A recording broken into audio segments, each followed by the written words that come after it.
Hi అండి. ఈ వీడియోలో అయితే వశిష్ట గోదావరిపై చించినాడ దిండి మధ్యన నిర్మిస్తున్న రైల్వే బ్రిడ్జ్ స్టేటస్ని అయితే ఇప్పుడు మనం చూద్దాం. ప్రజెంట్ అయితే పిల్లర్స్ అయితే కన్స్ట్రక్షన్ జరుగుతుంది. మీరు చూసేదంతా దిండి గ్రామం, డాక్టర్ బిఆర్ అంబేద్కర్ కోనసీమ జిల్లా, అదేనండి ఈస్ట్ గోదావరి. అదిగోండి ఇది సెకండ్ పిల్లర్, అక్కడ ఏటుకొట్ట వైపుగా కనిపిస్తున్నది అది ఫస్ట్ పిల్లర్, ఇదైతే సెకండ్ పిల్లర్ అండి, ఇదైతే థర్డ్ పిల్లర్. ఈ మధ్యన ఉన్నది మొత్తం ఫ్లడ్ జోన్ ఏరియా అండి, అంటే వరదలు వచ్చినప్పుడు మొత్తం వరదలతో నిండి ఉంటుంది.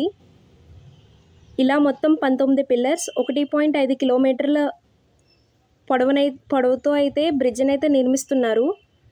అక్కడ నదిలో కనిపించేది అయితే 5th పిల్లర్, మీరు చూడవచ్చు. ప్రజెంట్ అయితే నదిలో నిర్మిస్తున్నారండి. అక్కడ దూరంగా కనిపించేది అదే చించినాడ బ్రిడ్జ్. ఇది మొత్తం దిండి గ్రామం.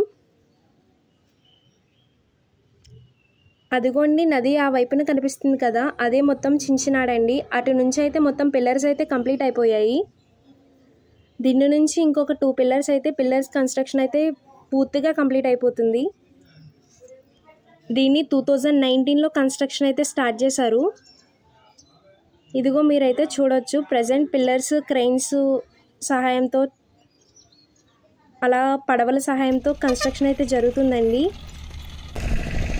Thank you for watching.